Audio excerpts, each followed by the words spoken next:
Hey there, I'm Krista Vance, entrepreneur and operations leader. And I'm Matt Vance, award-winning author and social innovation researcher. We're your hosts of the Culture Profit Podcast. Your place for purposeful company culture strategy. Learn from HR pros, executives, and thought leaders how to prioritize profits by prioritizing people. This episode is sponsored by Mobrium, the best friend of forward-thinking HR leaders, helping you strengthen your employer reputation as a reflection of your real culture. Learn more at mobrium.com. Welcome, everyone, and thanks for joining us on today's episode. We're tackling a topic that lives at the intersection of HR headaches and C-suite nightmares. We're talking about cybersecurity, but instead of more fear-mongering, we have a veteran Phish whisperer, and we want to hear the background there, from New Hampshire. So let's give a warm welcome to Craig Taylor, the co-founder and CEO of CyberHoot. Thanks for joining us, Craig. Thank you, Matt. That is a very fun introduction. I appreciate that. Krista, nice to see you as well.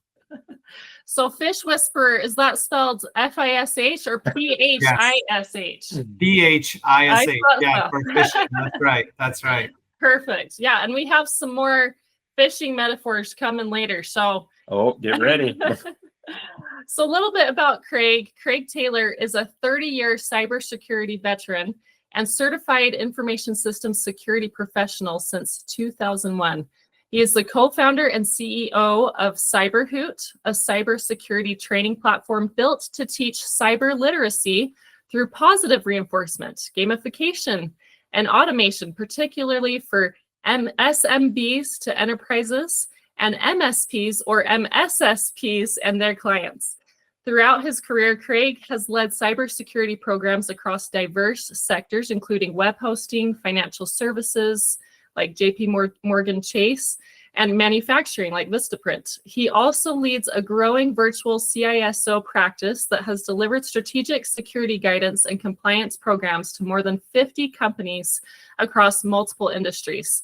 Beyond the boardroom, Craig is a Toastmaster, a committed Rotarian? Yes, perfect. Rotarian. Rotarian, and you're going to have to tell us about that too. In Portsmouth. Is it Portsmouth, New Hampshire? Portsmouth. I knew that had a unique pronunciation, the New Hampshire way of saying it, right? Right. And a passionate fundraiser for cancer research. He has raised over $150,000 for Dana-Farber through the 11 years of writing in the Pan Mass Challenge. Kate, you have a whole lot. Yeah, we gotta hear more about that. Yeah, it was actually just last weekend. Less than 5 days ago, my son and I rode 192 miles over 2 days from one end of Massachusetts to the other, all in the spirit of fundraising for cancer. And it's the world's largest sports-related fundraiser, and it's just past a 1 billion mark in terms of the amount of money raised since 1980. They've been doing it 45 years now. I started on ride number 35 11 years ago, and it was torrential downpours. People had hypothermia. It was cold and miserable that year. Well, and I kept doing it for the last 11. Yeah. And tell us about your nickname. Well, so the biggest problem I see in cybersecurity today is phishing attacks. In St. Paul, Minnesota last week, they called in the National Guard and the FBI because their entire city was down from a ransomware and probably a phishing attack that led to it. Whoa. When we look at cybercrime as a revenue source of funds, last year it was the third largest in the world economy. So there was the US GDP at however many trillion, then China, then cybercrime. It's so underreported that people don't recognize just how bad it is out there and how many businesses are being attacked every day and losing tens of thousands, hundreds of thousands, even millions of dollars. I'm sure in St. Paul, they're going to lose, in the $20 to $30 million range of down systems and lost services and upset population. So it's an enormous problem. And it's an enormous problem because hackers are beating us. It's working because what we're doing to teach people how to phish is completely wrong in general across the industry. It focuses not exclusively, but primarily on punishing bad behaviors. And 30 years ago, I studied operant conditioning and psychology up in Canada. I went to the University of Guelph, Ontario. I studied psychology, and I learned about how behaviors are changeable. They are not changeable by punishment. No different than, the crimes you commit lead to incarceration, leads to what? Change behaviors? You think recidivism doesn't happen? No. What happens is, if you want someone not to recidivize or go and create more crimes, you have to teach them better skill sets. You need to teach them the positive behaviors, teach them a job that provides a livable wage. And then they begin to become model citizens, because no one wants to go to jail, but they don't have the ability to not do that because they have not learned any of the good behaviors that society expects. Phishing is the same way. And so 10 years ago, founded CyberHoot. 5 years in, we said this fake email phish testing where we got you doesn't work. And we're trying to emulate what doesn't work. And psychology says it doesn't work. And a multidisciplinary approach says it doesn't work. What can we do differently? Let's reward the good behaviors. Operant conditioning says if you want to train a dog, train them with treats. And they will, with an intermittent reward schedule, and you can train them to do just about anything. And if you train them with a shock collar, the dog's going to shut down, disengage, get angry, maybe even nip at you. And if there's a squirrel across the street, they're still going to go after that squirrel. They don't care about the shock. So all of this came together, and it's my mission in this world to whisper into all of the CEOs and CFOs of the world and the cybersecurity people, there's a better way. Listen, you don't have to punish employees all the time or primarily punish them. You can do it once a year, but what you really want to do is teach them and educate them on how phishing works. Feeding, like there's that classic saying, feed a person a fish today, they're not hungry today, but teach them how to fish, they're not hungry for a lifetime. And that's what what I'm whispering about. My fish whispering is to get on these podcasts, to get to talk to people, wonderful people like you, Krista and Matt, and explain that cybersecurity is an emerging field of study. They've got this wrong, and they've been wrong before. They used to say 9-character passwords, complex, uppercase, lowercase, change them every 90 days, until they realized, well, the human mind can't remember more than 3 or 4 of those things, so everybody cheats. And when everybody cheats, it's predictable. And when it's predictable or reused, hackers win.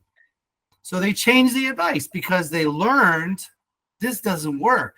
They need to learn as a society, as a whole, as a cybersecurity culture, as an industry.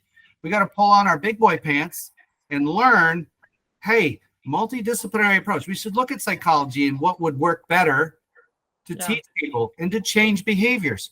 Reward the good ones. Make it fun. Get engagement levels up. Because when you look at programs all over the world, engagement is in the tank. And what does that mean? People aren't prepared. So what does that mean? They click on things they shouldn't. And the answer is not to make it, oh, you're fired if you click on 2 or 3 of our tests.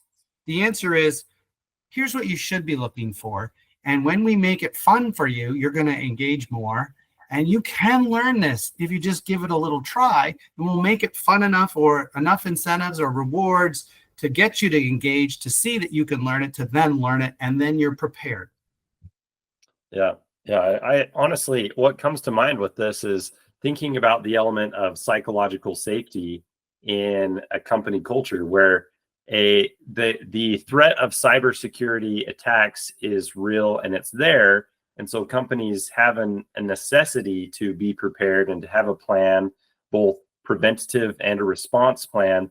But that can have a very negative byproduct of damaging company culture, damaging the employee experience, making people feel on edge, increasing anxiety, and all of those things are bad for retention, for productivity, for morale. But if we can, to your point, if we can focus on the good, then we can take this critical, business critical function of preventing cybersecurity attacks and having it go from a negative to hopefully something that can be a lot more positive. You said it. Anybody listening to this, that was Matt speaking, not me, because that's exactly my message. And, I whisper it enough times that I hope it gets out there. But Matt, well said, because you're absolutely right. And by the way, this is not, I didn't invent the knowledge here. B.F. Skinner in 1937 trained a dog with positive reinforcement, rang a bell, fed him, and every time he rang the bell, the dog salivated. Then people said, oh, that's interesting. There seems to be a correlation here. Let's do some other things. Let's try and before it was probably illegal to do this, let's try a control group of shock the dog and treat the dog and then try to teach them skills. And they realize, oh my God, the dog really, really wants to do these behaviors when we give him a random treat. And the dog gets a little aggressive and angry and disengages and crawls back to his cage when we shock it too much. Maybe this applies to parenting. Maybe this applies to, classrooms. Yes, it does. You want to reward your students in a classroom just enough to get them to try and read The Great Gatsby or, that book. And then they develop an internal desire to do it, because once you expose people to these amazing mental storytelling and educational exercises, they get an intrinsic, that's like the sources inside me, I want to learn. When you're just punishing things, it's an extrinsic or outside me control variable. Like, don't touch the fence, it's electrified. Okay, I won't touch the fence. Don't eat the cookie, all sorts of things. So yes, 100% agree. Yeah, I can speak as someone who has fallen for a couple phishing scams. I am saying that on this podcast, but there, I can think back to those times, and it still makes me sick to my stomach. There's just nothing worse than feeling like you were taken advantage of, and that you fell for it, right? You were too dumb or something to not see it. But they are so good. Krista, the fact is no one is dumb that falls for these, because they're so sophisticated. You had to be asked to do, I don't know, let's say, Matt, if you had to bake a birthday cake, I'm going to do stereotype question. Are you a good cook? Do you do a lot of cooking? Only a few specific things, but not cakes. But if Krista said, bake a cake for one of your children's birthdays, and you didn't do it very well, right? Your first trial. Would you think, gosh, I'm stupid, I don't know how to bake a cake, or I just never learned, no one taught me? Yeah. Right? Yeah. So Krista, were you taught in school how phishing works? Definitely not. Were you taught about password hygiene and how emails can sneak into your inbox, that if you click by accident, you could be opening the world to that person on the other side? And by the way, did you know that every hacker in the world can reach you through your email address? No one teaches us these skills in classrooms. So how can you feel stupid for making a mistake on something that you were never exposed to, you were never taught? That's our mission at CyberHoot, we're free for individuals. So before this episode, we talked about this. You should register for personal use, a free account for yourself, Krista, so that you can learn this phishing. Because now people listening to this, she already clicked twice. I'm going to target her some more. You might be inviting more stuff. So you need to get good at it. And that's what's happening 100%. All over the world. You should put a target on your back, Krista. I am totally signing up for the free account. And I will say, thankfully, nothing bad resulted, at least that I'm aware of. Nothing bad resulted from them. I didn't get far enough or something. But even so, without even those consequences, you feel violated. I feel violated. I just feel sick about it, And so to me, if I'm in a company that's testing me that way and then slapping me on the hand every time I mess up, that would just not be a safe work environment for me. So right. Yeah. It happens every day all over the world. And the justification, which isn't entirely wrong, is that, hey, if you make a mistake, all of our jobs could be gone, right? Yeah. But you have to ask yourself, what is the ultimate goal? It's to put more resilience in every person. And the only way to do that is if they engage. And you cannot force engagement. This is not Clockwork Orange where they get the toothpicks out and they say, watch this video, and if you close your eyes, the toothpicks will poke through your eyelids. No, That's not how we work in this country or any of the civilized world. So you need to make it fun and entertaining and enjoyment and gamified so people actually want to participate and stop punishing the bad behaviors, go to the good. Yeah. So I love how you said the end goal, because, we talk about on the Culture Profit that investing in your employees is actually profitable. And in the cybersecurity world, the end goal is to prevent these things from happening. So, I mean, if it really was more effective to have lower engagement and have people receiving these tests and failing them, then they probably would, have some bottom line, I guess, justifications for continuing that. But the truth is it's not as effective. So it's not good for the bottom line.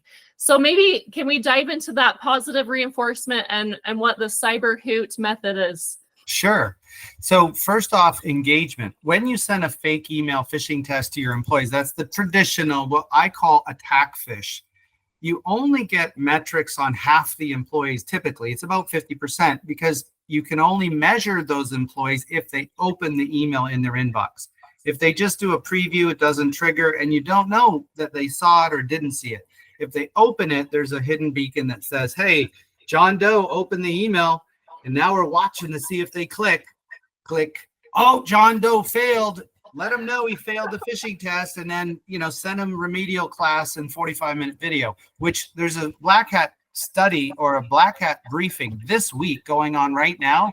The University of Chicago and San Diego studied 20,000 participants in that methodology, and they found a 1.7% difference on the outcomes for all the fake email phish testing they did and manipulating it. And in some cases, they found it got worse in a large proportion of the users. Wow. They clicked on more things. And there's some very technical reasons why that is, which we wouldn't want to bore your readers with. But there are some major flaws in traditional fake email attack phishing. The second thing that they said is that when people failed, they were sent this video. Go watch this video to learn how not to make the same mistake. But psychology says you don't want to train someone when they're in a mood, right? Like having just failed something where you said, aha, you failed the phish test. Don't worry. It's okay. You can watch it. The brain doesn't work, right? It doesn't work. It's shut down. The average person watched that training video after their failure for 10 seconds. Oh, wow. And then they went away. They stopped. They gave up. They didn't watch anymore. So there's disengagement, like as far as the eye can see. So what do you have to do is something we've come up with is our Hoot Phish approach, where we send you an email. Krista, it's time for your phishing training. This is not a trick. This is an interactive assignment where we want to teach you what to look for through a rubric or a set of rules to follow when you're looking at an email. And you go visit the CyberHoot website, and it asks you, okay, here's an email from Netflix, let's say. Is the sender safe or not? And we have a wizard that walks you through the 7 components. Think of them as puzzle pieces of phishing. The sender, the subject, the greeting, spelling, punctuation, and grammar, urgency and emotionality as a how does this email constructed, links and attachments. Now, as you go through, the wizard says, is this safe or suspicious for the sender? And it's netflix.com.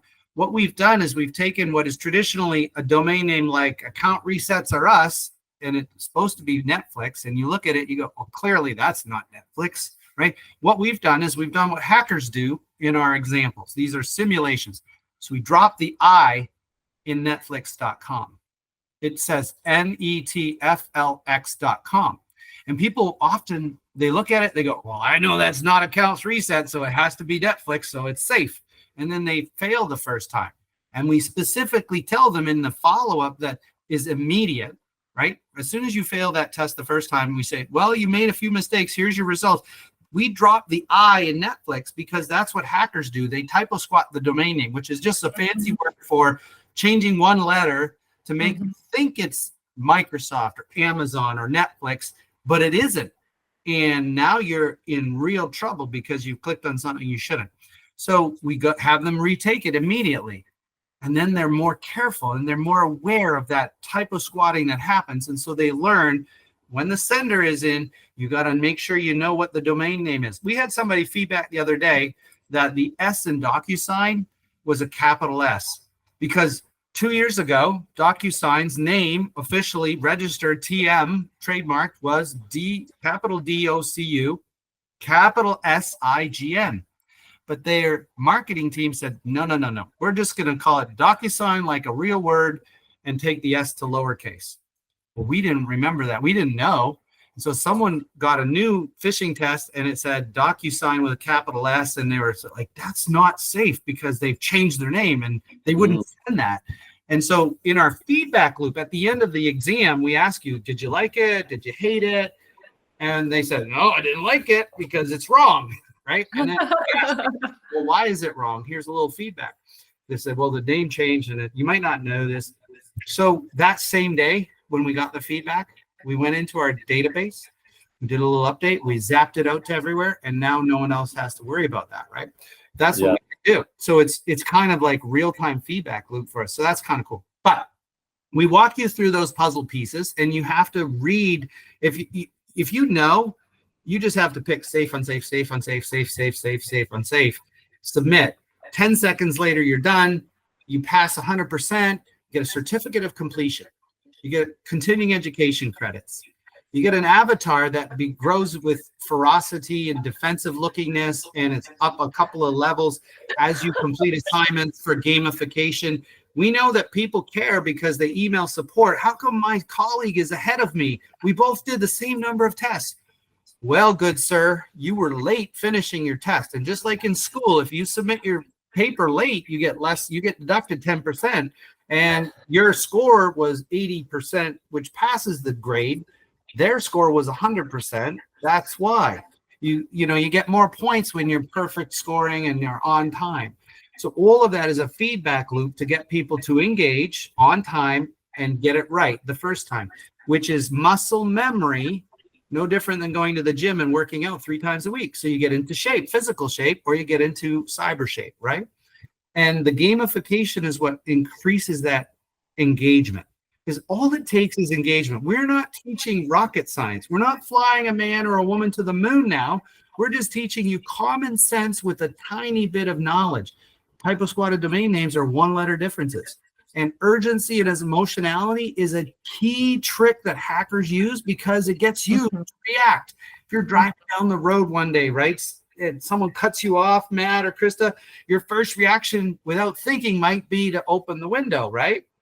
And throw, so I won't go there. But if you think about it, oh my gosh, they're going right to the hospital and there's a pregnant woman in the front seat. Oh, whoa, let them go. Text is everything. So if you give yourself time to respond to an email instead of reacting to it, you're not going to click those links. So that's what we teach you. We teach you all these different things so that when you finish this Hootfish exercise, you've got a perfectly crystal clear picture of what phishing is. All the puzzle pieces are put together and you go, that's phishing. My God, why didn't anybody ever teach me this? Because now I can feed myself for a lifetime. Yeah.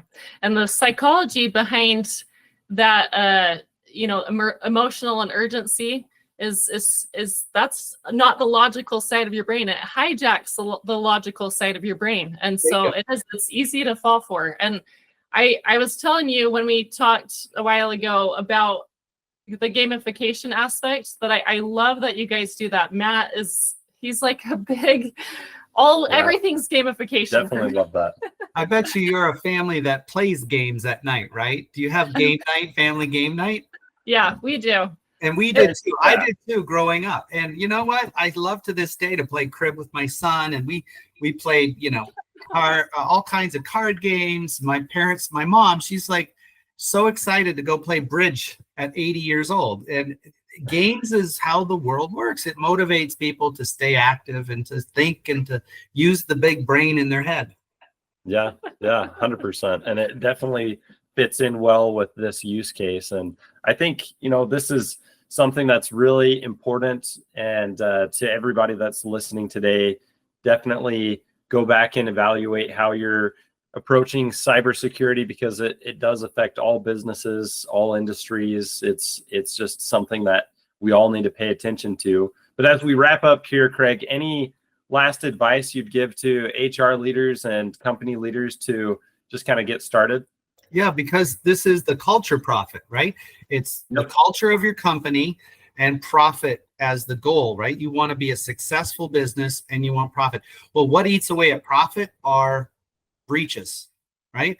Or employees that are disengaged because you've been mean to them, quite frankly, right? Yeah. So if you can win in 5 different arenas of a business, the culture is better, the morale is better, the users are better educated, the risk of and the resilience of those users is much higher, the risk of a breach is lower. You avoid just one breach, and you know, maybe you have cyber insurance to save you, but there's still a deductible of $10,000, $20,000, $30,000 sometimes, and that's out of your profit.